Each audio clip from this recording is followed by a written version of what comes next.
selamat sore Sobat Kuak semuanya.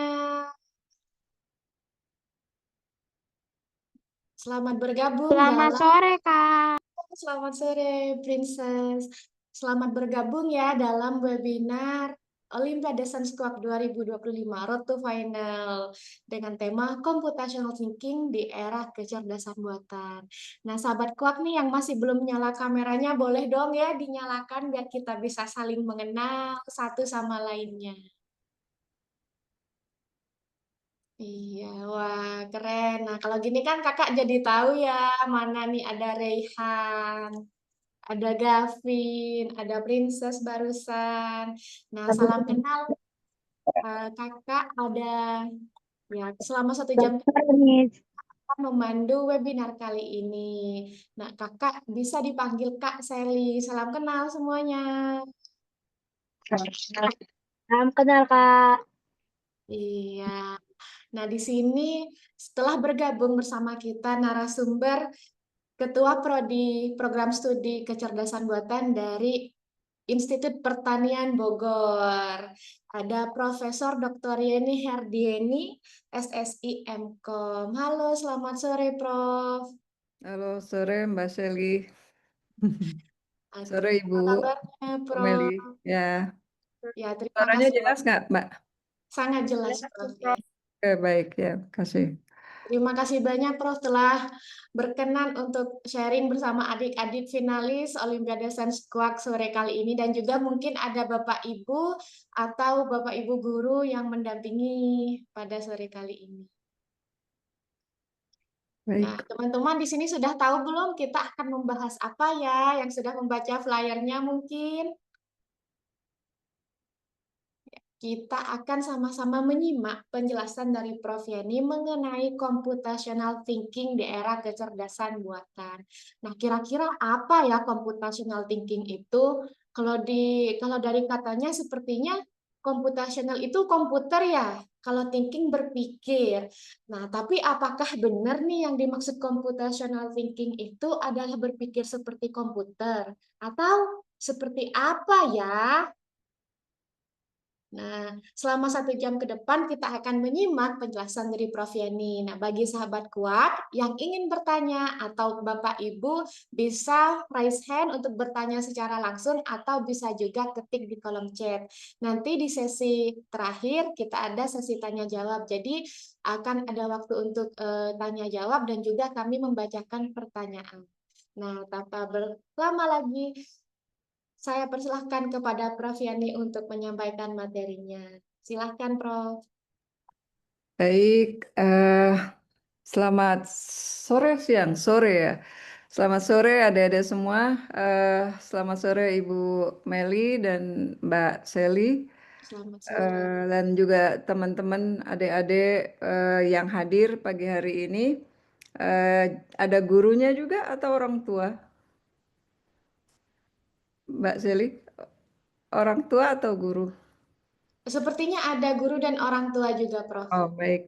Ya, jadi ya terima kasih atas waktunya. Ini perdana saya menyampaikan materi di depan anak-anak. Jadi biasanya biasanya ngajar di kampus. Nah, jadi mungkin kalau agak kurang pas mungkin nanti bisa disampaikan dan bisa ditanyakan kalau ada yang kurang jelas ya.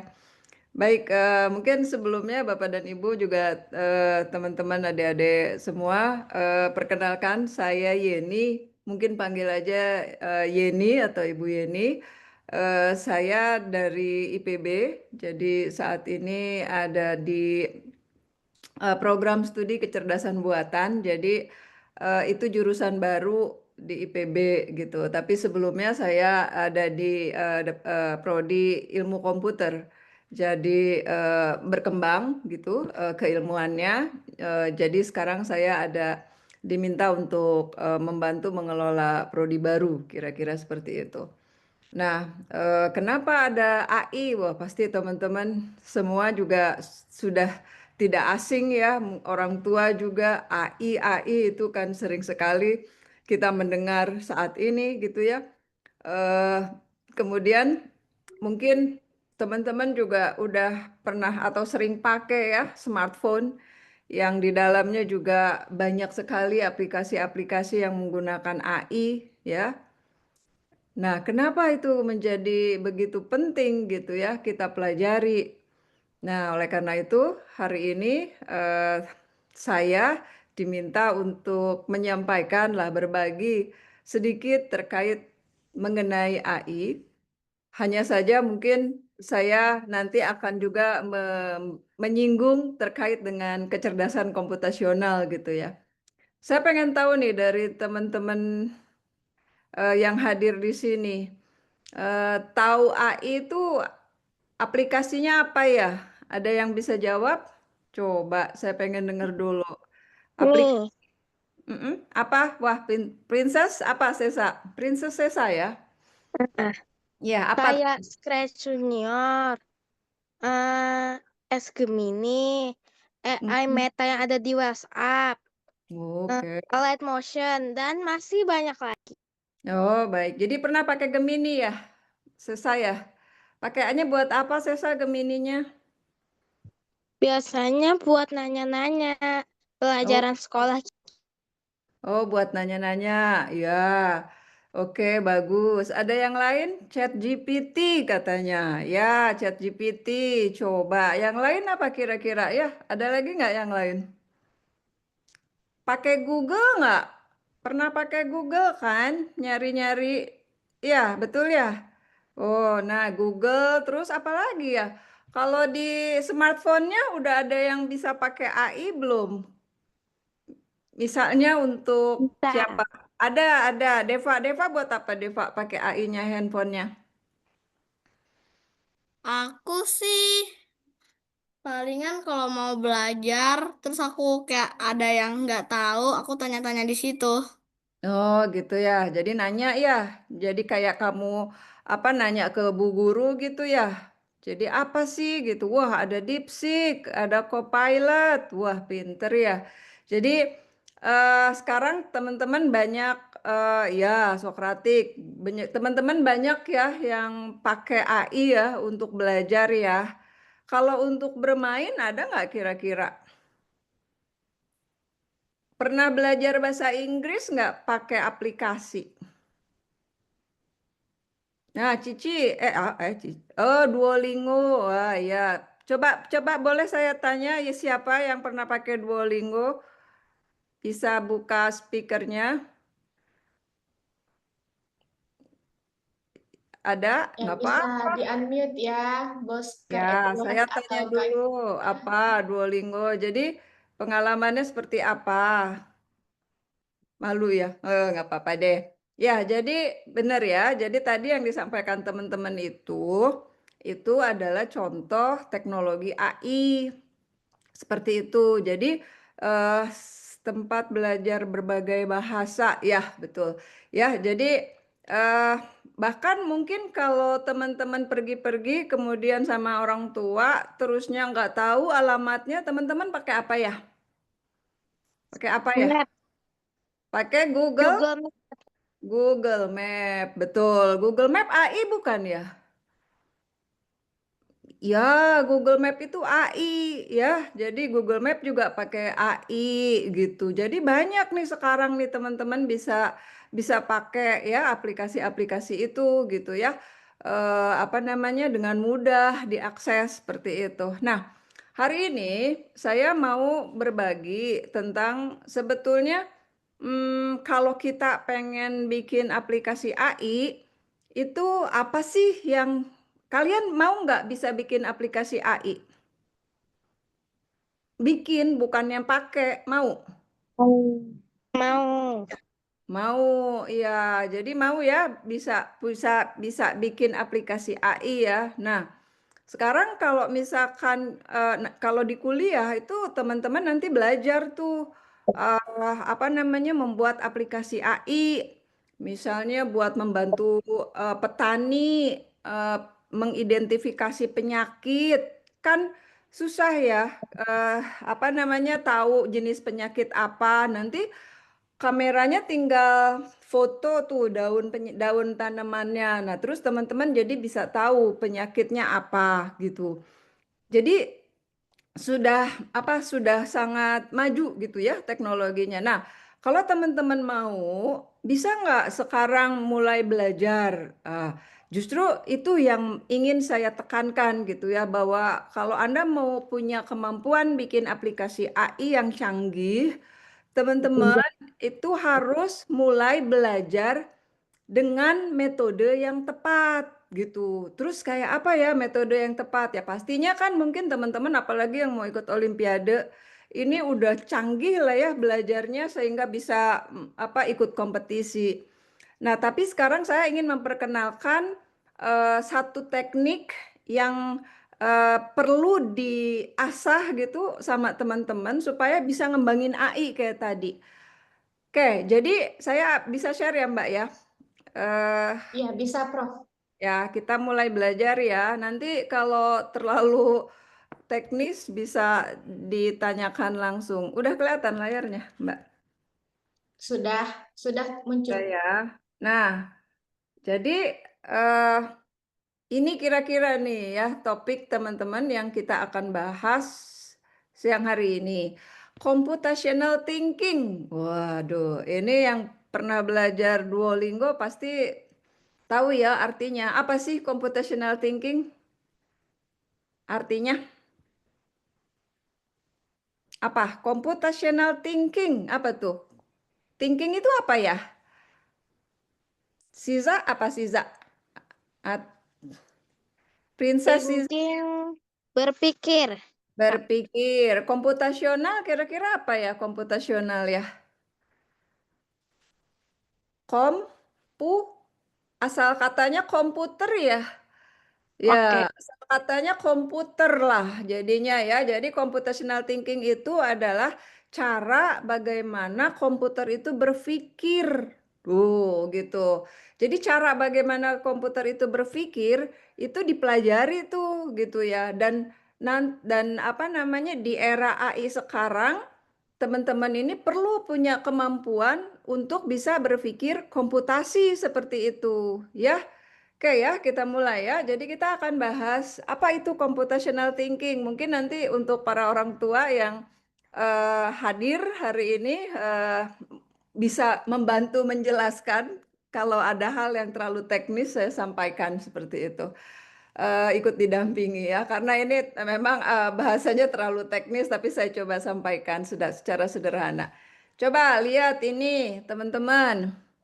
Teman-teman pasti tahu kan 3 kali 4 itu berapa? 12 ya? 12 ya? Nah, sekarang kalau saya tanya, bisa nggak kamu ngejelasin kenapa ya 3 kali 4 itu sama dengan 12? Ada yang bisa jelasin? Princess. Princess? Tak, Wah, Princess pinter nih. karena 3-nya 4 kali. 3 tambah 3 tambah 3 tambah 3. Ya sama dengan 12 deh. Oh gitu ya. Nah, pinter ya. Jadi kenapa? Jadi kamu menghafal atau berpikir? Kamu Berpikir. berpikir. Kenapa? Kenapa kamu pernah nggak kamu belajar menghafal perkalian? 1 dikali 2 sama dengan 2, 2 kali 2 sama dengan 4. Pernah gitu nggak? Ada yang begitu belajarnya? Coba siapa yang belajar menghafal? Saya tanya. Nggak ada di sini. Wah, hebat ya. Ya, jadi kan kalau kamu menghafal sesuatu, itu kan bisa lupa ya, bener nggak? Contoh menghafal kayak apa ya? Coba, ada yang tahu contoh menghafal kayak apa? Kalau misalkan menghafal, kayak kamu menghafal lagu, menghafal nggak? Menghafal ya, nyanyi, bener ya? Menghafal. Iya. Ya, kamu belajar lagu, nyanyi, itu menghafal tuh pasti levelnya. Pernah nggak kamu nyanyi pakai mikir? Pernah nggak kamu nyanyi pakai mikir? Kan enggak ya. Nah, menghafal itu namanya. Kalau nyanyi bisa lupa nggak liriknya? Bisa.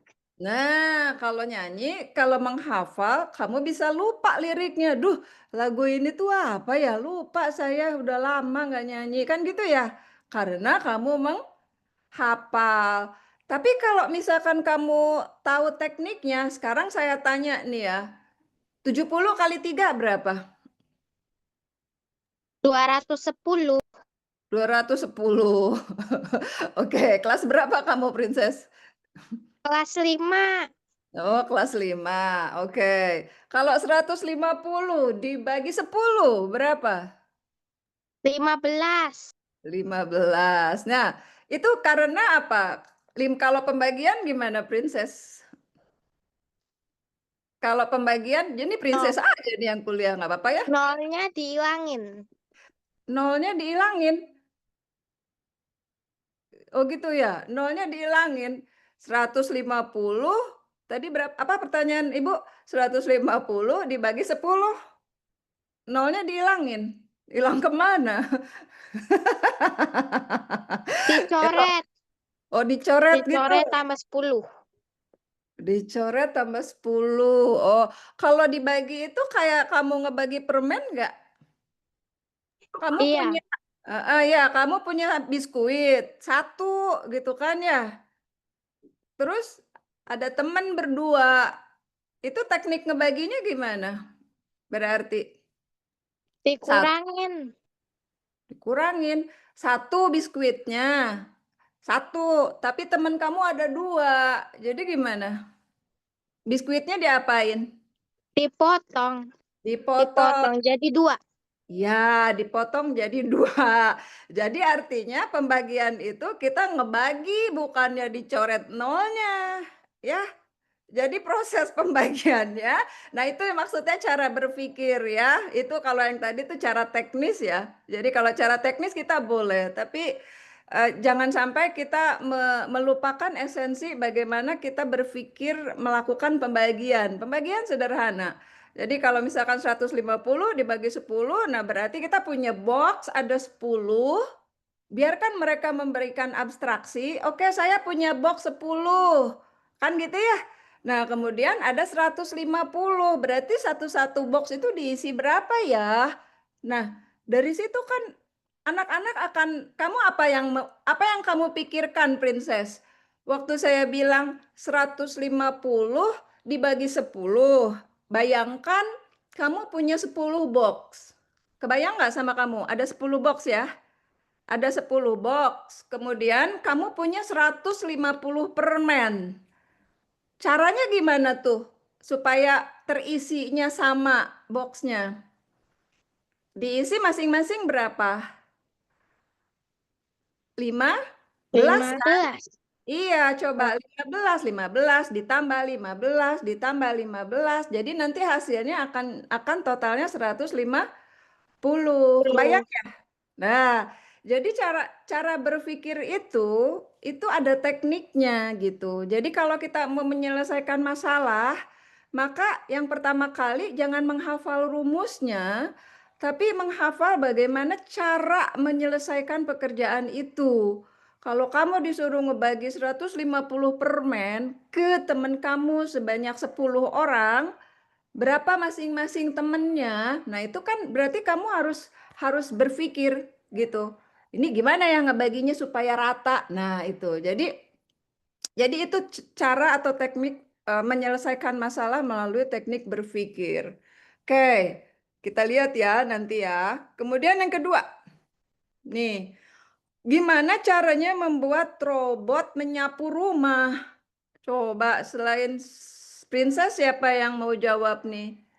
Gimana caranya robot menyapu rumah? Ada nggak yang punya ide? Bikin robot nyapu rumah. Princess mau? Boleh, Princess. Gimana? Memasukkan database instruksi. Memasukkan instruksi, instruksinya apa? Instruksinya apa kira-kira? Coba yang lain boleh menjawab biar nggak bingung. Gimana ya kalau saya pengen bikin robot suruh menyapu rumah. Kalau misalkan robotnya diganti deh sama adik kamu, gimana caranya adik kamu itu suruh nyapu rumah? Caranya gimana? Pertama disuruh apa? Coba. Pertama disuruh apa kalau adik kamu disuruh nyapu rumah? Kasih perintah. Siapa? Siapa yang mau jawab? Boleh, siapa aja. Arjuna mungkin. Arjuna mana nih yang bapak yang ibunya saya nggak tahu nih. Yuk, nanti princess aja yang jawab. Coba yang lain. Gimana? Suruh adek kamu nyapu rumah. Oh, ada yang menjawab Ganesha di kolom chat mapping lokasi coding perintah. Mapping lokasi coding perintah. Oh, ini anu ya. Kok ya, apa coding perintahnya apa itu? Nih, Sekarang Ganesha. sekarang robotnya saya ganti deh. Boleh ngomong langsung biar saya nggak kesulitan bacanya. Ya, suruh nyapu, adanya suruh nyapu gimana? Nyapu dong, nggak gitu kan? Gimana caranya?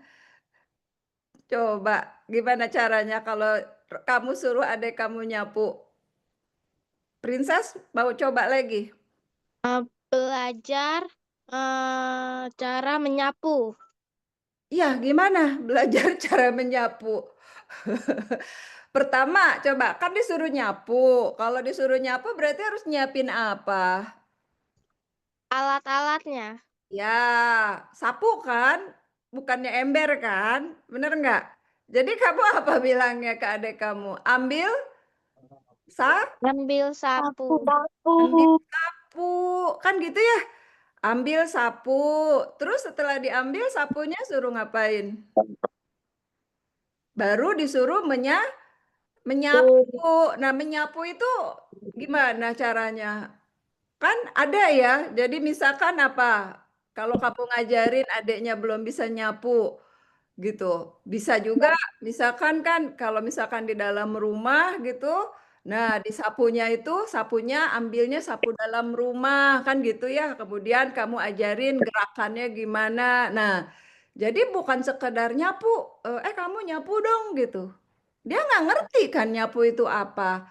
Jadi kalau misalkan kamu menyuruh adik kamu nyapu, maka kasih dia instruksi yang jelas.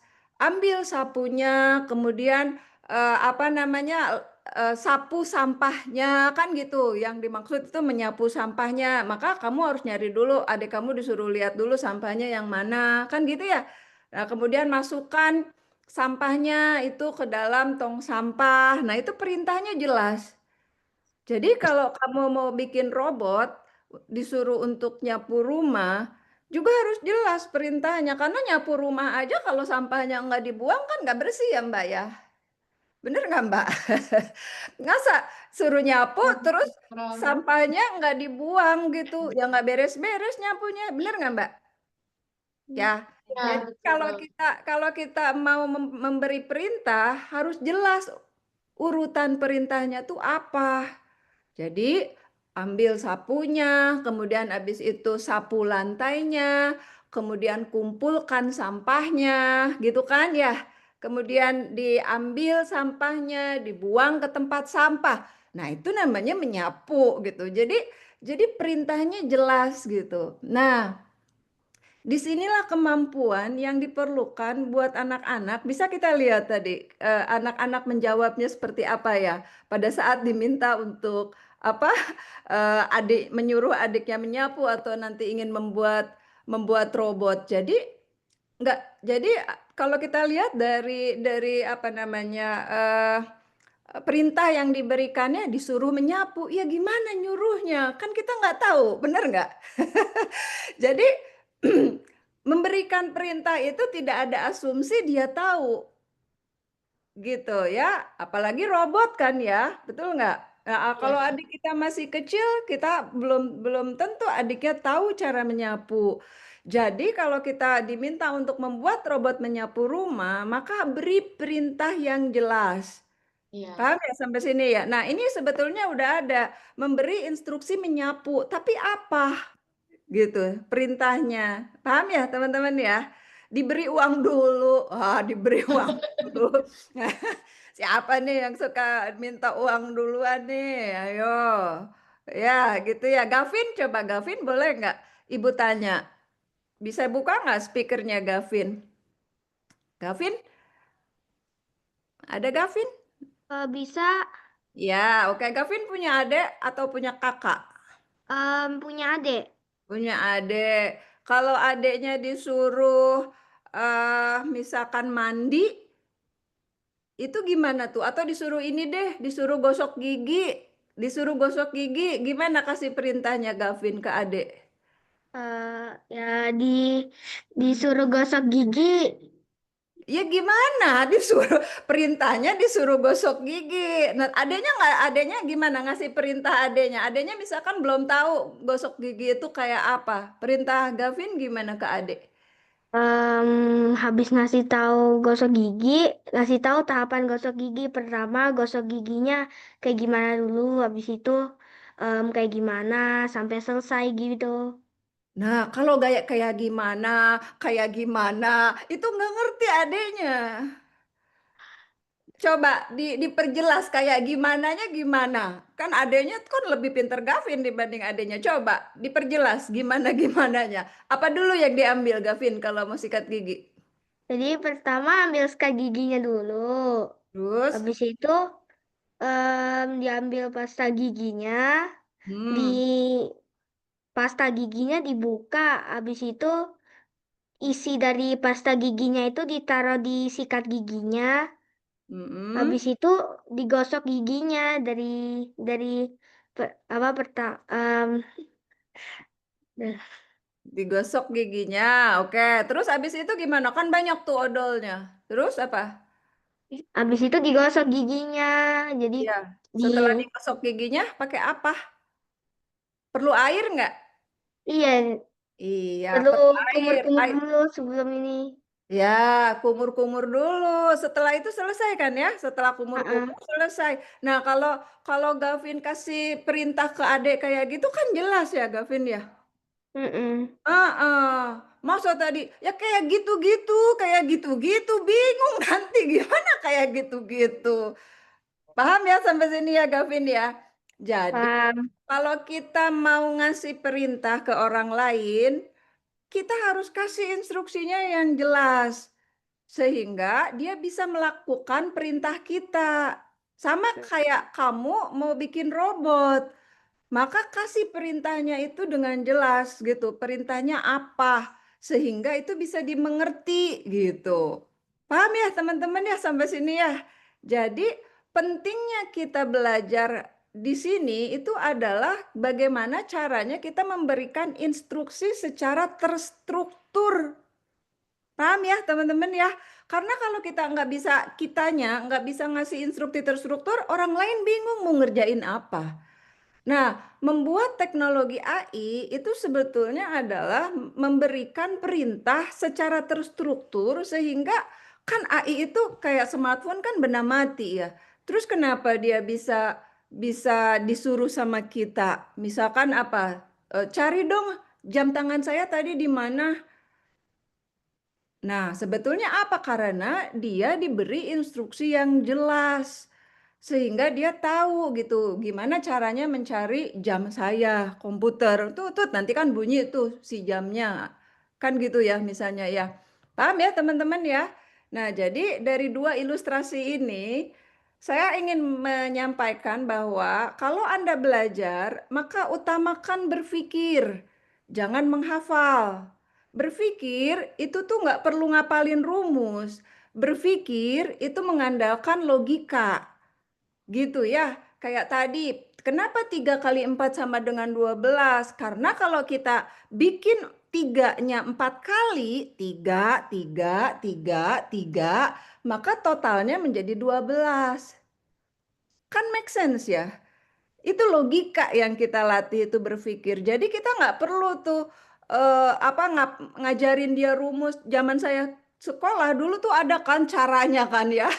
Gimana? Ini minjem ke sini, kalau nggak dipinjemin gimana kan gitu ada. Ya kan? 24 dikurangi 6, 4 dikurang 6 nggak bisa pinjem, kalau nggak dipinjemin gimana? Kan susah tuh. Jadi bukan teknik, tapi adalah cara kita berpikir, kan gitu ya. Baik ya. Nah, jadi poinnya di sini adalah pertama tadi kalau 3 kali 4 kayak gimana, maka yang diutamakan adalah proses berpikirnya.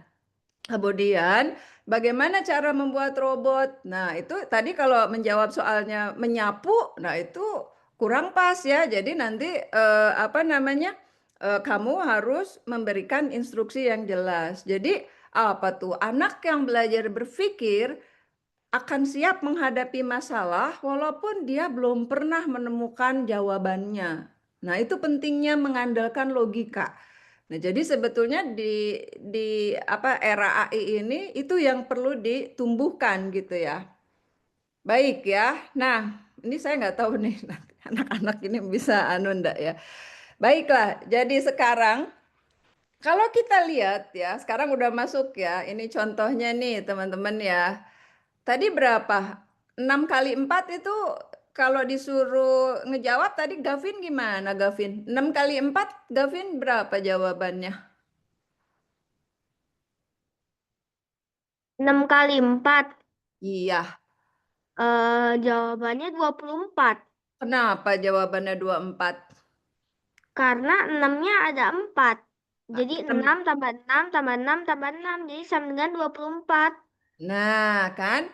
Jadi yang tadi Gavin jawab itu benar. Bisa ada 6-nya ada 4 atau misalkan 4-nya ada 6 boleh ya? Sama aja ya Gavin ya. 4-nya ada 6 Bisa. ya. Iya, jadi dari situ sebetulnya Gavin itu udah mempelajari yang disebut dengan pola. Jadi yang pertama kita dekomposisi dulu. Jadi kayak tadi misalkan 6 kali 4 berarti 6-nya ada 4. 6, 6, 6, 6. Tadi Gavin menjawabnya persis benar. Nah, itu sebetulnya adalah cara berpikir bagaimana kita tuh menyederhanakan masalah. Kan sulit ya kalau kita menghafal itu sulit atau misalkan kita apa namanya ya tidak menyarankan untuk menghafal tapi dengan cara didekomposisi kita akan lebih mudah menjawab 6 4 berarti 6 ditambah 6 ditambah 6 ditambah 6 itu anak-anak akan mudah dan sebetulnya pola berpikir itulah yang disebut dengan dekomposisi.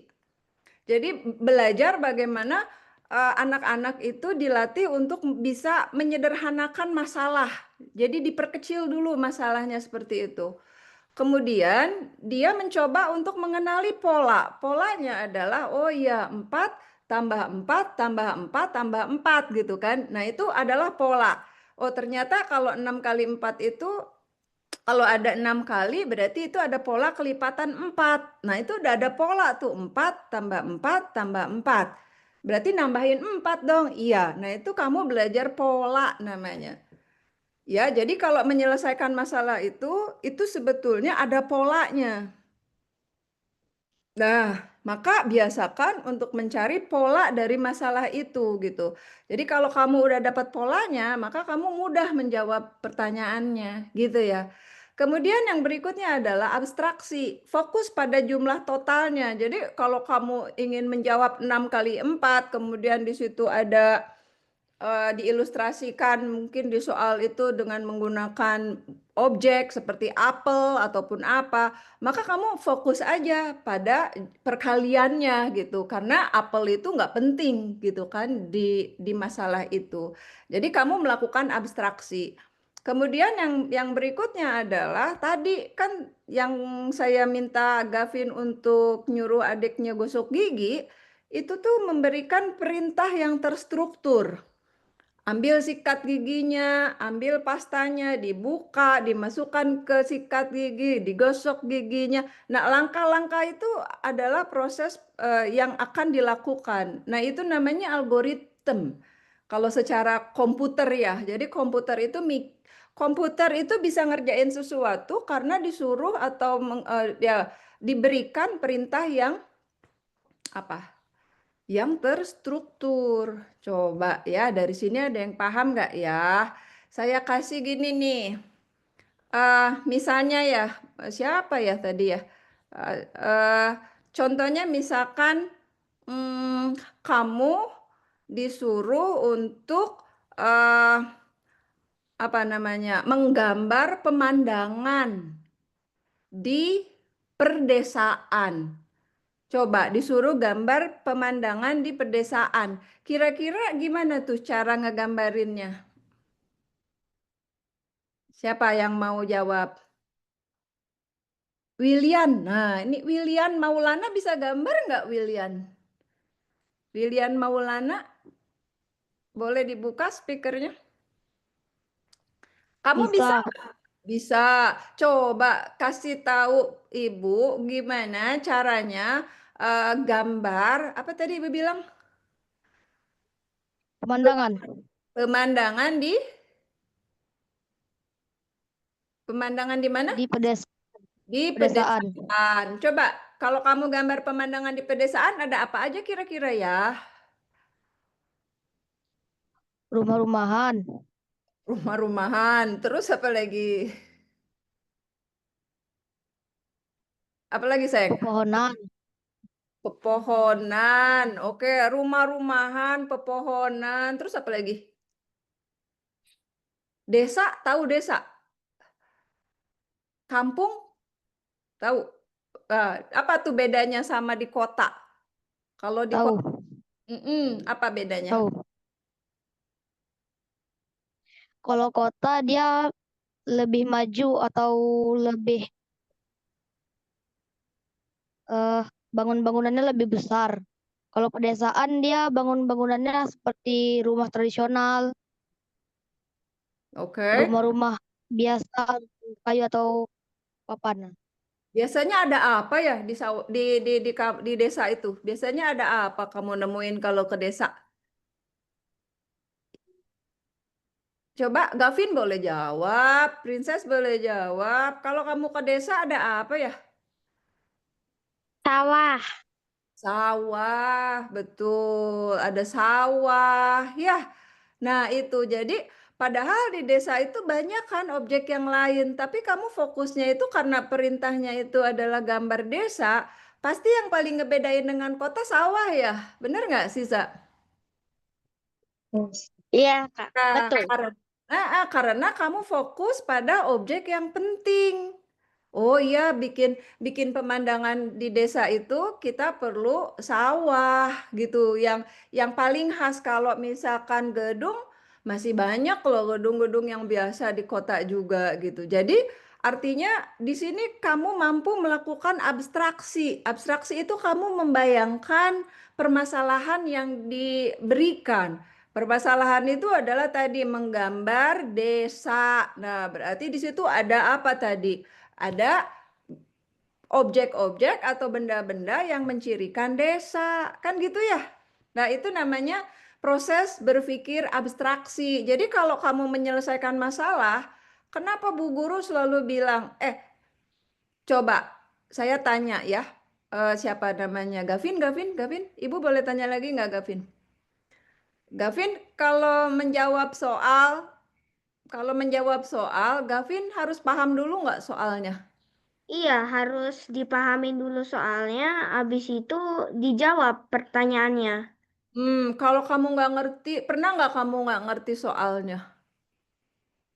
Em, Pernah sih, pernah aku nggak ngerti soal, abis itu aku tanya guru, jadi ngerti.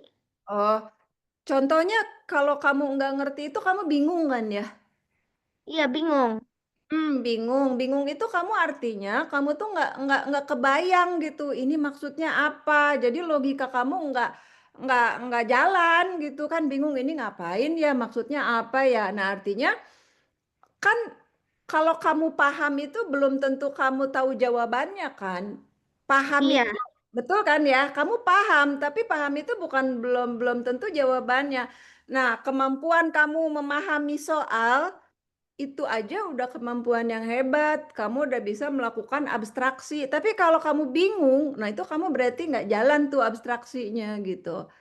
Jadi kira-kira berpikir komputasional gitu kan, cara berpikir komputasi ya bahasa Indonesianya. Jadi kalau komputer itu mikir itu caranya gimana? Pertama, komputer itu kalau berpikir dia menyederhanakan masalah dengan cara dibagi-bagi masalahnya. Itu satu. Tuh kalau kamu pengen pinter tuh. Jadi kalau kamu punya masalah, bagi masalah itu. Kemudian pengenalan pola. Coba saya tanya, kamu ngerti nggak ya kira-kira ya? Kak tahu lampu merah nggak? Tahu lampu merah di jalan? Tahu. Princess tahu ya? Nah sekarang kira-kira di lampu merah itu ada pengenalan polanya nggak? Merah, kuning, hijau. Iya, artinya apa? Kalau merah itu harus berhenti. Kalau kuning itu hati-hati. Kalau hijau udah boleh lewat. Iya, terus kalau kamu nemuin lampu merah di mana-mana sama nggak? Sama ya? Nah, artinya kamu tahu polanya. Kalau merah, kamu harus berhenti. Nah, itu adalah pola. Jadi, kalau kamu menyelesaikan masalah, kamu sebisa mungkin cari polanya. Gitu. Apapun masalahnya gitu ya. Di matematika itu banyak. Jadi, yang paling gampang itu cari polanya. Biasanya kalau sesuatu itu punya pola, maka akan lebih mudah kamu untuk mengingatnya atau menyelesaikan masalah. Coba saya kasih soal ya, Ibu kasih soal ya. Siapa yang pinter nih jawabnya nih? Ibu punya angka. Yang pertama angkanya 2. Yang kedua angkanya 4. Yang ketiga angkanya 6. Yang keempat angkanya berapa? 8. 8. Kenapa 8 jawabannya? Karena ditambah 2. Itu 2. Terus Yang baik. Kenapa jawabannya? Karena sama ya. Karena kelipatannya 2 ya. Kok tahu kamu 2 dari mana coba Princess? Dari pola pertama kan 2. Ya, Kalau terus terus 4 habis itu. Karena 2 ke 4 itu ditambah 2. Nah, tadi 4 ke 6 ditambah 2 lagi. Berarti selanjutnya 6 itu 8 karena ditambah 2. Itu pola. Nah, kalau kamu tahu polanya, kamu bisa nebak nggak? Bisa kan? Iya, bisa. Nah, itu. Jadi kalau kamu tahu polanya, itu akan memudahkan kamu untuk menyelesaikan masalah karena kamu bisa nebak. Tuh, tadi contohnya Princess bisa. Karena tadi selisihnya 2, maka angka berikutnya berapa? Karena dia tahu polanya. Jadi nggak usah dikasih rumusnya. Kasih dia polanya, suruh dia cari polanya, kemudian dia akan bisa menjawab pertanyaan itu gitu. Jadi skill atau kemampuan berpikir itu bukan masalah adu cepat, tapi adalah kemampuan dia untuk bisa menjelaskan sesuatu dengan benar. Itu yang paling benar gitu loh maksud saya. Karena kalau adu cepat dia akan berpikir simple gitu. Ya tidak salah 100%, tapi seringkali ujung-ujungnya menghafal gitu. Jadi itu ya paham ya Princess ya. Kenapa Paham. kalau kamu mau menjelaskan masalah itu kamu harus cari polanya. Kalau kamu mau memahami masalah, kamu harus bisa abstraksikan gitu. Di otak kamu tuh bikin sawah bikin apa? Gambar desa itu ada sawahnya gitu. Nah, itu abstraksi. Kalau kamu memberikan perintah, perintahnya harus jelas gitu. Kalau kamu punya masalah, masalahnya disederhanakan dulu gitu. Jangan sekaligus diselesaikan. Kan gitu ya, teman-teman ya. Nah, itu sebetulnya cara berpikir yang dimaksud dengan computational thinking. Jadi kalau komputer itu berpikirnya seperti itu, makanya komputer itu bisa cepat kerjanya. Ya, selain juga dia punya fasilitas manusia itu punya otak yang lumayan yang sangat cepat bekerjanya. Tapi kalau kamu nggak terstruktur, susah juga menyelesaikan pekerjaan gitu ya. Paham ya sampai sini ya teman-teman ya? Paham nggak kira-kira Siza? Wah, ada yang raise. Boleh ya sambil diskusi ya, mungkin ada orang tuanya yang ingin langsung bertanya. Silakan Ibu. Kepencet, Miss, kepencet. Oh, kepencet. Baik. Mbak siapa tadi? Ya, Aku lupa. Prof. Ibu, Mbak, nanti kalau ada yang orang tuanya mau nanya boleh langsung aja ya, biar enggak ini. Mohon izin Prof, ini sudah ada yang bertanya dari Ibu Nova Nurfiana. Silakan Ibu. Miss, kalau algoritma itu apakah satu orang dan orang lain boleh berbeda? Demikian pertanyaannya. Ya, baik. Nanti tolong dijawab ya, karena saya nggak baca chat ya, Ibu ya, Mbak ya. Nanti ini kan. Bisa beda, Ibu. Jadi algoritma itu sifatnya tidak unik, ya. Jadi kan kita bisa lihat cara berpikir seseorang itu ada yang cepat, ada yang lambat. Bukan karena kemampuan otaknya saja, tapi memang kemampuan langkahnya itu bisa berbeda gitu. Dan itu algoritma seperti itu. Jadi bisa berbeda. Jadi itu sebabnya kalau di komputer itu, kalau untuk pendidikan anak-anak, kita tuh melatih mereka untuk bisa membuat algoritma sebaik mungkin. Walaupun mungkin di awal mereka akan panjang membuat perintahnya, gitu kan. Tapi pada akhirnya mereka juga bisa menyelesaikan mungkin dengan cara yang lebih cepat, dan dua-duanya disebut algoritma. Jadi bisa beda, tidak unik. Ya, mungkin itu ya dari saya. Ada lagi Bu, Mbak? Masih belum, Prof. Ya, baik. Silakan, Prof. Wah, ternyata ini sejam, udah tinggal 10 menit lagi ya Mbak ya. Ya, baik. Nah, ini saya masuk ya. Saya cuman khawatir ini aja. Ibu Nova bukan mau nanya ya, Ibu Nova ya. Silakan Ibu, boleh langsung Bu. Kalau diketik saya susah bacanya Ibu. Yes, mau tanya, kalau untuk hafalan itu, eh, kan kalau Agak nggak kedengeran ya Mbak. tiap orang beda-beda Ibu, gitu jaringannya tidak kan. jelas. Kalau saya kan dia harus ditulis gitu kan. Sementara anak saya tuh sukanya baca aja. Apakah Kurang nggak ketangkap saya Ibu. Suaranya mati ya. Teman-teman yang lain juga ya. Mohon oh izin, ini kabelnya Iya, hilang. agak Pertanyaannya. putus-putus. ini udah ini belum ya? Udah nyambung belum ya? Ya, sudah lancar, Bu. Silakan. Bu. Terkait hafalan. Nah, apakah maksudnya ada secara baku? Kalau menurut saya kan kalau untuk hafalan kan sebaiknya ditulis gitu kan, karena dia lebih apa ya, lebih stay di otaknya itu lebih cepat gitu. Tapi anak saya dan saya lihat teman-temannya dia juga itu lebih suka kayak ya udah dibaca aja gitu, nggak ditulis berapa kali gitu.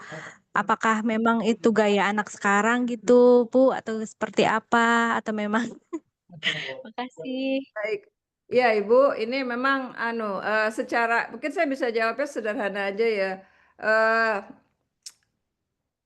Betul apa yang tadi Ibu pahami ya, bahwa kalau kita belajar nih ya teman-teman ya, itu biasanya akan lebih mudah diingat kalau kita mencatat. Karena dalam proses mencatat itu ada proses yang namanya itu apa namanya memori kita bekerja gitu. Jadi proses mengingat gitu kan, memorizing itu bekerja pada saat kita menulis gitu. Itu akan lebih baik dibandingkan teman-teman hanya baca atau menghafal. Itu memang seperti itu ininya. Nah, kalau terkait dengan apa kebiasaannya, memang itu juga banyak ditemukan di kampus, Ibu. Jadi mahasiswa yang rajin nulis sama yang enggak nulis itu mungkin banyakan yang enggak nulis, Bu. Kalau di kelas gitu kan. Mereka menganggap bahwa yang penting ngerti gitu. Padahal Padahal memori manusia itu terbatas ya teman-teman ya. Jadi teman-teman itu kalau belajar gini deh contohnya deh. Teman-teman saya tanya, teman-teman ingat nggak nama ibu sama nama bapak? Bisa ditutup dulu. Ingat kan ya? Pasti ingat ya, karena teman-teman simpan informasinya di memori jangka panjang. Tapi kalau teman-teman disuruh tanya, 2 hari lalu sarapan apa? Lupa ya? Baru 2 hari lalu. Padahal 2 hari lalu tuh teman-teman pasti ngelihat makanannya apa. Tapi ketika ditanya, disuruh menyebutkan apa ya, pasti mikirnya lama lagi kan nge-retrieve ya. Bener ya? Ya, betul ya Taskia ya. Nah, betul nggak Taskia kayak gitu ya? Nah, artinya kemampuan memori kita untuk mengingat itu terbatas sebetulnya. Kecuali kalau itu berulang-ulang. Berulang-ulang itu maksudnya karena kita di rumah itu ketemu setiap hari dengan ibu bapak kita, ya pasti inget lah karena berulang-ulang.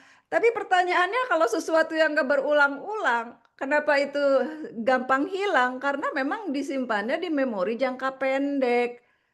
Sama kayak teman-teman belajar, kan teman-teman belajar itu enggak tiap hari belajar itu kan. Jadi ada kemungkinan lupa.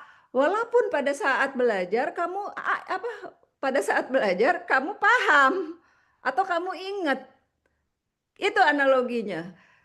Jangankan untuk ngapalin pelajaran ya, ngingetin makan 2 hari lalu aja lupa. Makan apa ya 2 hari lalu? Gitu ya teman-teman ya, mungkin itu menjawab Bu ya. Jadi memang itu harus dibiasakan gitu. Tapi ya ada anak-anak dengan kemampuan yang luar biasa mungkin memang tidak memerlukan itu. Kita bisa menilai lah dari kemampuannya seperti apa gitu. Baik ya, saya lanjutkan dulu ya karena ini waktunya juga udah mepet. Tapi saya kenapa nggak cepet karena ini anak-anak jadi saya pelan-pelan. Mungkin ini agak sedikit teori ya. Anak-anak mungkin tahu nggak kalau misalkan kamu belajar sesuatu yang baru, contoh misalkan apa ya? Contoh deh, Siza pernah belajar yang baru apa Siza? Pernah nggak belajar sesuatu yang baru? Apa contohnya? Pasti. Apa contohnya? Kayak pelajaran sekolah matematika gitu atau enggak rumus-rumusnya. Kalau misalkan kamu ibu kasih masalah nih, misalkan ibu kasih kamu untuk apa namanya mencari apa ya, misalkan ya mencari apa ya contohnya ya, misalkan mencari objek katakanlah ikan gitu ya. Kamu di danau, kemudian saya minta coba kamu cari ikan di danau. Itu baru nggak buat kamu, Ziza? Baru ya? Baru. Kira-kira kalau hal yang baru, apa yang kamu akan kerjakan untuk bisa menyelesaikan permintaan saya? Oh, gendut. Gendut dan ngapain tuh? Coba, Ziza. Atau mungkin Taskia ya, Taskia ada? Toshiko Taskia ada? Coba bisa dibuka mic-nya? Belum dibuka mic-nya Toshiko Taskia? Gak tahu ya? Boleh. Nggak apa-apa coba. Kamu apa yang akan kamu lakukan kalau kamu disuruh mencari ikan di danau? Apa? Wah, masa diam aja? Kalau diam aja kan ini ya, bingung nanti robotnya nggak bisa paham. Jadi kamu pasti akan eksplorasi kan? kamu mencari cara gimana caranya mendapatkan ikan. Boleh jadi kamu ya udah mancing aja gitu kan. Kok udah 5 jam nggak dapet ikan, nah berarti salah. Nah, berarti gimana caranya supaya tahu di situ ada ikan? Oh, berarti kita harus ngasih umpannya yang begini. Nah, itu kamu belajar dari kesalahan gitu. Nah, hasil studi menunjukkan, ya, jadi Marvin Minsky itu bilang bahwa sebetulnya kecerdasan buatan atau AI itu tuh bekerja atau cara belajarnya itu mirip seperti anak-anak berpikir. Kalau anak-anak berpikir, ini yang normal ya, anak-anak berpikir itu menyelesaikan masalah, pasti dia tuh akan eksplorasi dulu. Sama seperti anak-anak jalan, dia akan eksplorasi dulu. Mungkin dia jatuh, kemudian dia diri lagi, jatuh lagi, diri lagi, kayak begitu. Sampai dengan dia bisa menemukan bagaimana caranya berdiri yang benar.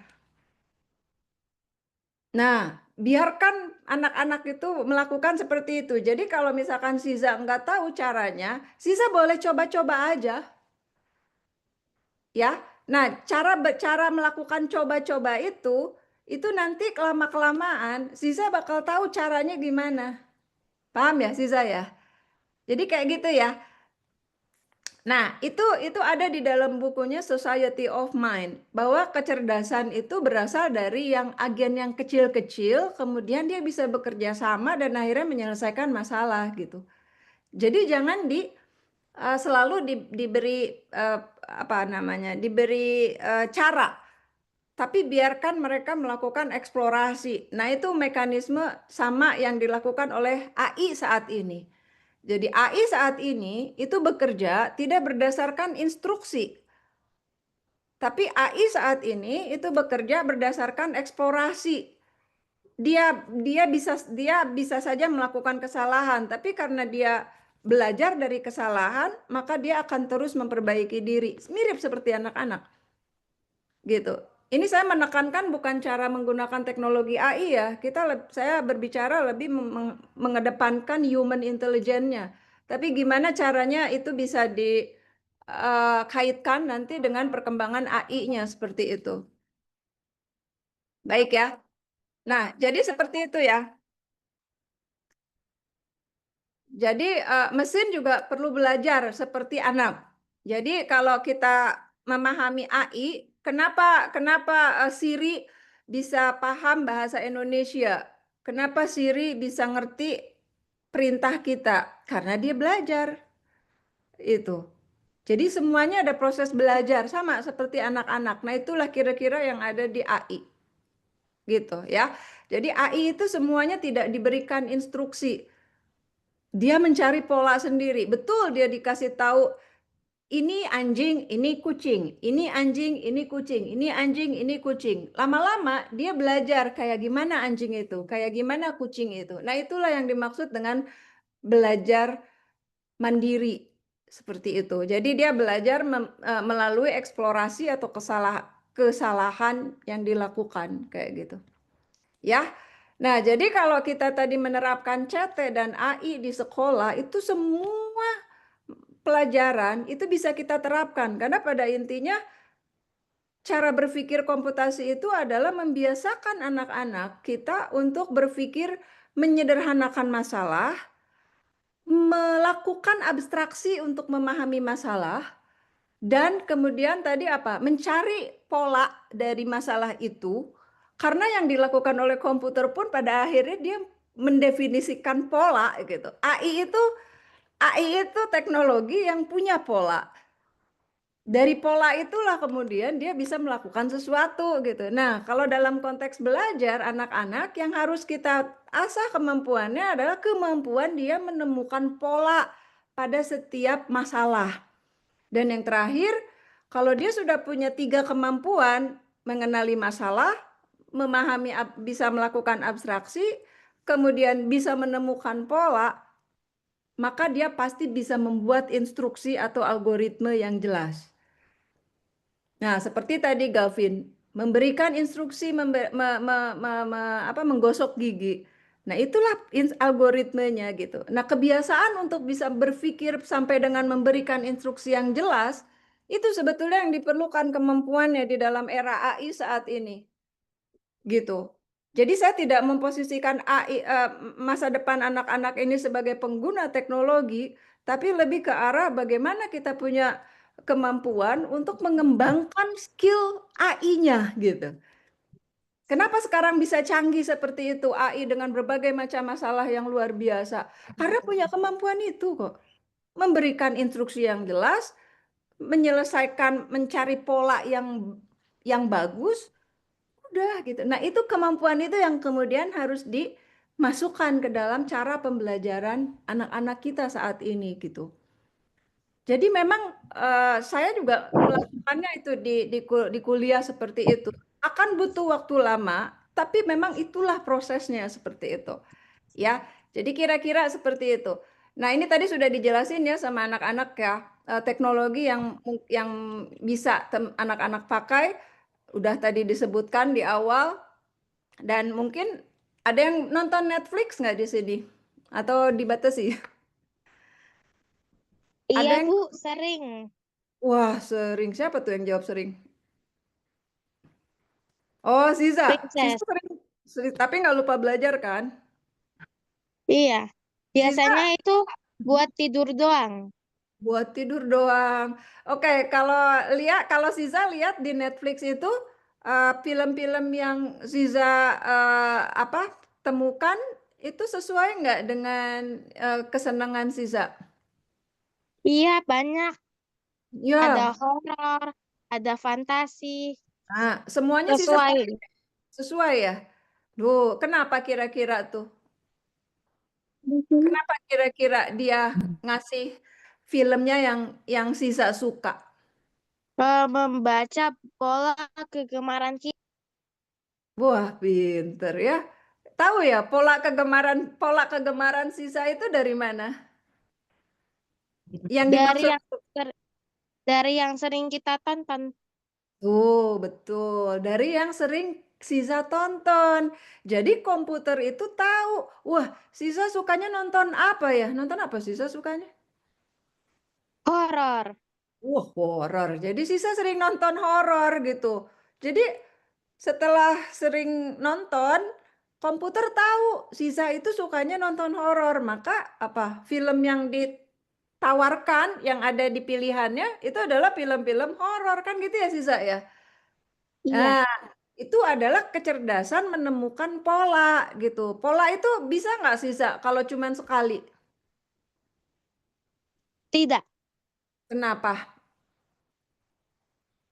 Harus ada data yang dibaca. Ya, data yang dibacanya harus berkali-kali nggak? Sampai saya tahu Sisa suka apa, iya nggak? Iya, kayak gitu. Iya kayak gitu. Kalau saya baru kenal Sisa, kemudian saya lihat Sisa nonton horor, saya nggak bisa menyimpulkan Sisa suka horor, betul nggak Sisa? Tapi kalau Betul. saya udah sering ketemu Sisa, lihat Sisa berkali-kali nonton horor, ya udah saya tahu Sisa suka horor. Nah itu yang disebut pola, paham ya Sisa ya? Nah, jadi kalau kamu pengen tahu menyelesaikan, jadi itu bermanfaat nggak kalau kayak gitu, Siza, kira-kira di Netflix? Sangat bermanfaat. Kenapa bermanfaatnya? Tidak usah capek-capek cari favorit kita. Tuh kan, pinter. Ya, tidak usah cari lama-lama tuh mau nonton film karena udah ditampilkan oleh AI. Itu AI bukan kira-kira? AI ya? Iya. AI itu. Jadi kemampuan AI untuk menemukan pola itu bisa membantu kita menonton apa? Film yang kita suka gitu. Ya, gitu ya teman-teman ya kira-kira ya.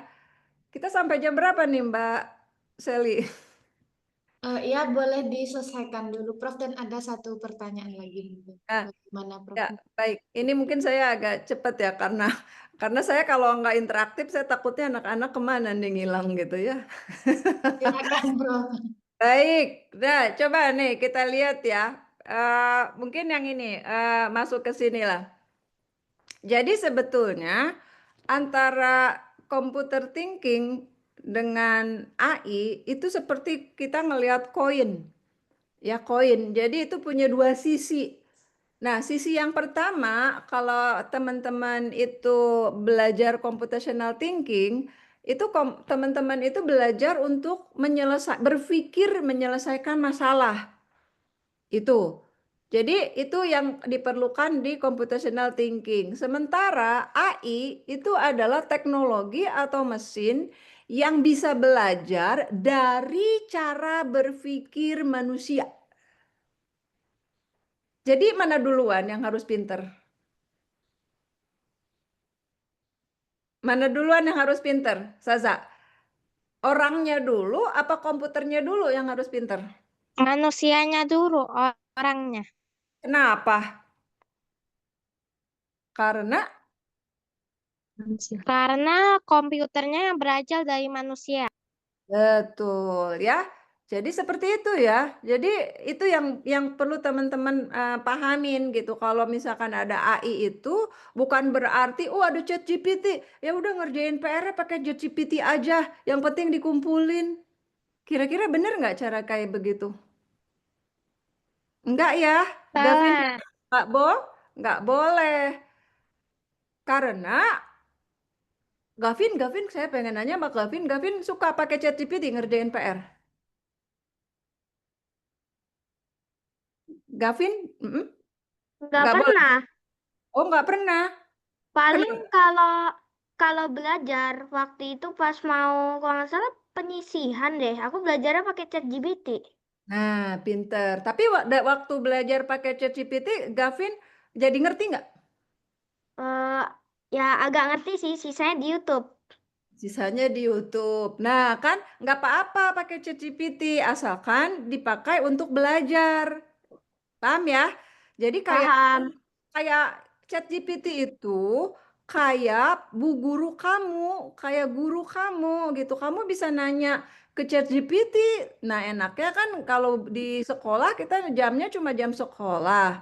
Kalau ChatGPT itu bisa kapan aja kita nanya. Tapi kita harus melihat, mengecek apakah jawabannya itu benar. Nah, kalau kamu disuruh ngecek, kamu harus ngerti nggak? Harus ngerti kan? Jadi kalau kita nggak ngerti gimana kita tahu dia salah atau benar? Benar nggak? Gitu ya. Nah jadi itu kira-kira kenapa kamu atau teman-teman yang ada di dunia pendidikan, yang guru, perlu sekali memahami konsep dari computational thinking. Karena kita sudah apa namanya, mempersiapkan bagaimana caranya anak didik kita itu berpikir secara komputasi gitu loh. Kan nanti ke depannya mereka akan terbiasa untuk menyelesaikan masalah-masalah yang kompleks gitu. Cara berpikirnya yang kita amatin gitu ya. Nah, kenapa kita perlu keduanya gitu. Jadi kenapa kita perlu keduanya? Jadi yang pertama tentunya tadi pemahaman masalah itu ada di CT. Amawe. Anak-anak udah bosen kan? Yang kedua itu ada AI-nya seperti itu ya. Jadi kita bisa bisa bangun ya. Nah, jadi kira-kira seperti itu. Ini sudah dijelaskan tadi. Jadi kalau computational thinking itu apa? Mungkin ini awal aja ya, nggak apa-apa, baru tahu permukaannya. Itu adalah cara berpikir untuk menyelesaikan masalah dengan 4 langkah. Menyederhanakan masalah, membagi masalah menjadi bagian-bagian penting, menemukan pola masalah. Jadi ada polanya sehingga anak-anak bisa menyelesaikan mencari jawaban dari pola yang muncul, melakukan abstraksi, memahami masalah, menyaring informasi yang penting saja, dan kemudian bisa menyusun langkah-langkahnya secara logis. Nah, itulah kira-kira yang apa namanya yang perlu kita berikan di dalam era AI saat ini, karena ini tuh digunakan juga di dalam membangun teknologi AI seperti itu. Kuncinya adalah mungkin ini tadi sebetulnya sudah di awal kita melakukan abstraksi itu apa. Yang penting itu adalah apa? Jadi manfaatnya itu apa? Kalau kita perhatikan teman-teman ya, adanya teknologi AI ini tentunya memberikan dampak positif. Teman-teman mudah untuk belajar, mudah untuk bertanya menggunakan ChatGPT, kemudian belajar dari sana. Jadi bantu belajar secara interaktif. Kemudian masalah utamanya itu adalah resiko kecanduan. Hati-hati ya teman-teman yang nonton Netflix tadi ya, Princess hati-hati jangan terlalu sering menggunakan apa? Menggunakan device karena teman-teman masih kecil sehingga ada keperluan untuk bermain. Kemudian hati-hati terkait dengan privasi data. Jadi teman-teman itu punya resiko kalau teman-teman tidak hati-hati di dalam menggunakan data. Contohnya misalkan kamu upload apa ya namanya ya? Upload data alamat rumah. Hati-hati, itu nanti bisa berpotensi bahaya untuk keamanan. Nah, itu contohnya ya, privasi data ya.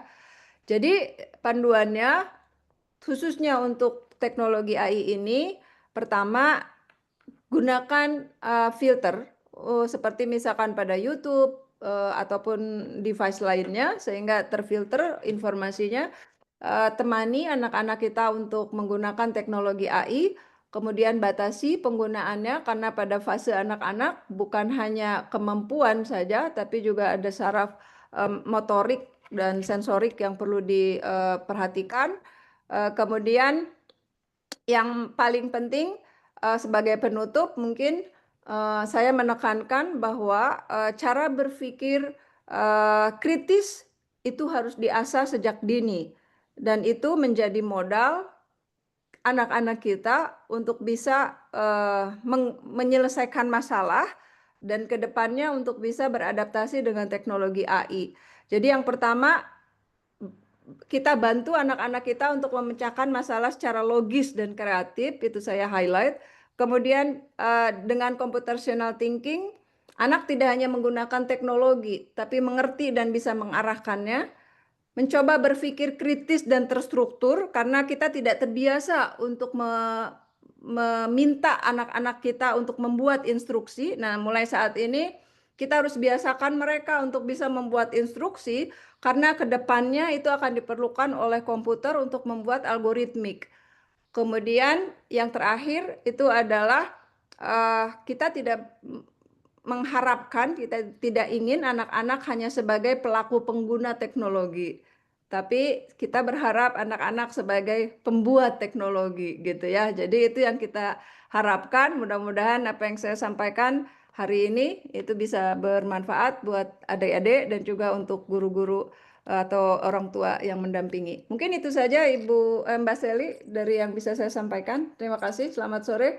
Assalamualaikum warahmatullahi wabarakatuh. Waalaikumsalam warahmatullahi wabarakatuh. Wah, terima kasih banyak Prof untuk Terima penjelasan sangat kasih, Bu Yeni. detail dan juga sangat membuka wawasan ya. Nah, jadi kita mendapatkan insight ya gitu, wawasan bahwa memang computational thinking ini sangat diperlukan untuk kita asah sehari-hari agar kita bisa memiliki kebiasaan berpikir yang runut, logis, dan kreatif. Yang mana itu selain bermanfaat untuk kita menyelesaikan masalah sehari-hari, kemudian mungkin permasalahan teman-teman di sekolah, dan juga nanti bermanfaat suatu saat nanti mungkin kita bisa menjadi ilmuwan dan merancang AI.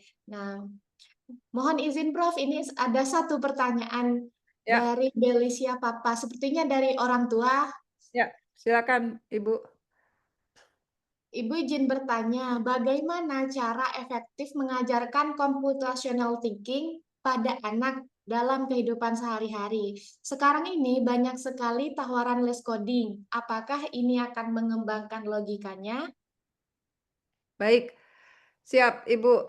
Jadi caranya bagaimana menerapkan di dalam kehidupan sehari-hari itu pertama biasakan anak-anak kita itu untuk mencari jawaban sendiri. Itu kemudian kita pandu mereka untuk mendapatkan polanya, bukan jawabannya. Jadi setiap masalah itu saya yakin ada polanya untuk bisa kita berikan gitu jawabannya seperti itu ya. Jadi perhatikan polanya seperti itu. Kemudian biasakan untuk sabar mendengarkan instruksi yang dia berikan. Mungkin akan belum terstruktur, tapi biasakan untuk mencoba menelusuri perintah itu satu persatu. Contohnya misalkan, oke, kalau kamu misalkan mau bikin es buah, bantu ibu di dapur. Coba kamu jelaskan tahapannya seperti apa. Nah, itu sudah melatih dia untuk membuat supaya dia itu bisa memberikan instruksi yang terstruktur. Nah, itu cara contoh dari algoritmik. Kalau ditanya coding, nah sebetulnya ini hati-hati Ibu dan Bapak sekalian ya. Jadi sebetulnya basic atau cara berpikir yang paling utama yang perlu diasah itu adalah 3 kemampuan tadi di atas. Yang pertama adalah mendekomposisi, mencari pola, dan juga membuat abstraksi, memilih mana yang penting. Karena kalau kita udah dan yang terakhir ya itu menulis algoritma itu tidak perlu menggunakan program. Perhatikan, membuat algoritma tidak perlu menulis coding. Coding itu urusan yang nanti, dan saya menyarankan utamakan pada pemahaman cukup membuat algoritma. Algoritma itu hanya instruksi biasa kok. Latih saja anak kita untuk bisa membuat instruksi yang terstruktur, baru kemudian ngoding.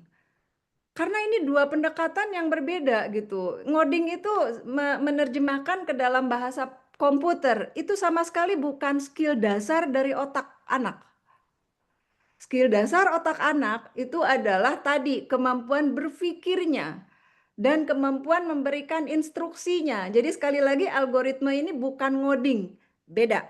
Algoritma memberikan instruksi gitu. Ngoding itu adalah bahasa pemrograman yang bisa dipahami oleh komputer. Itu skill yang berbeda. Kalau saya boleh menekankan di sini, kalau kemampuan dasar yang computational thinking yang 4 tadi itu sudah baik, silahkan lanjut ke coding.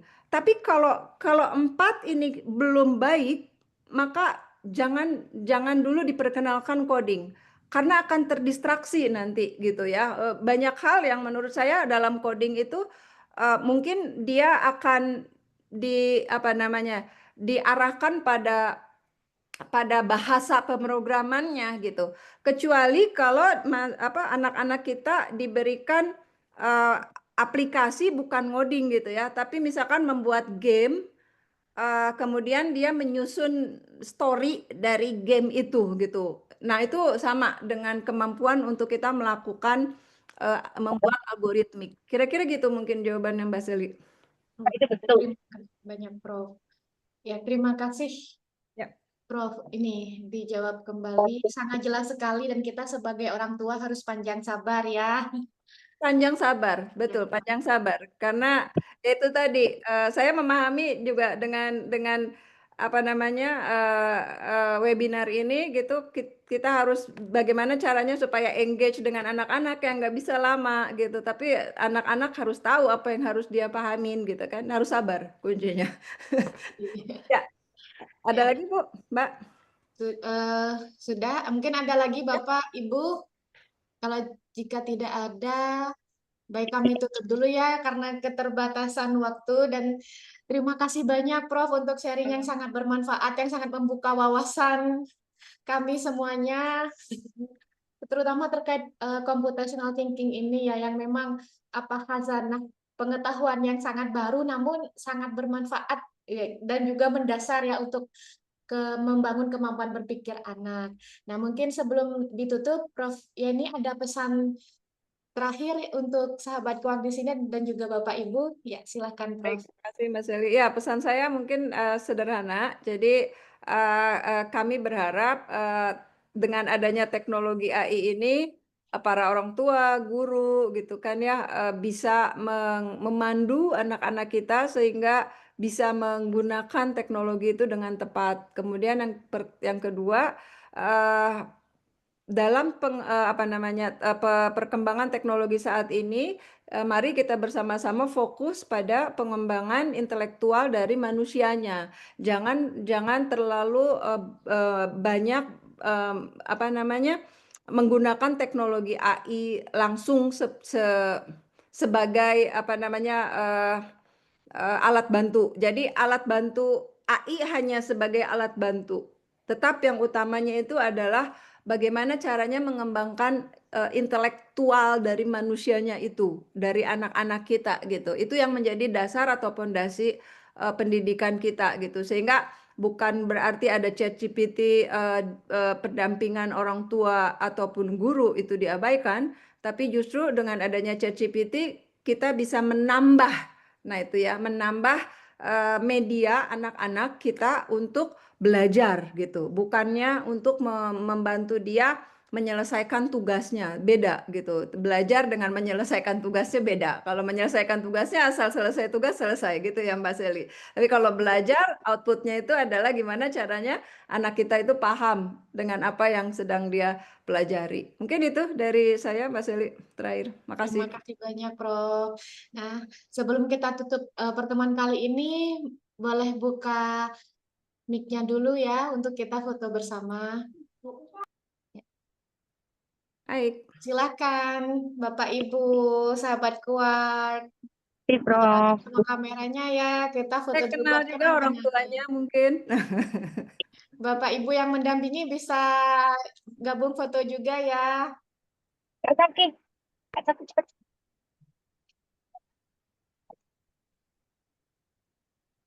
Oke, kakak hitung sampai 1, 2, 3. Kasih senyum terbaik. 1, 2, 3. Oke, halaman kedua ya. 1, 2, 3. 1, 2, 3. Baik, terima kasih sekali lagi kami sampaikan kepada Prof. Yeni Terima kasih atas Bu. dukungan dari Prof. Yeni Herdieni dan juga dari Program Studi Kecerdasan Buatan Institut Pertanian Bogor. Webinar ini bisa terlaksana dan juga untuk Bapak Ibu, sahabat kuat, Bapak Ibu guru dan orang tua yang telah bergabung pada sore kali ini. Terima kasih banyak. Nah, sampai jumpa lagi di webinar OSK selanjutnya. Semangat. Baik, Sampai terima kasih jumpa. Mbak. Yuk, Dadah, Bu. Assalamualaikum. selamat. Terima kasih Bu. Waalaikumsalam warahmatullahi wabarakatuh.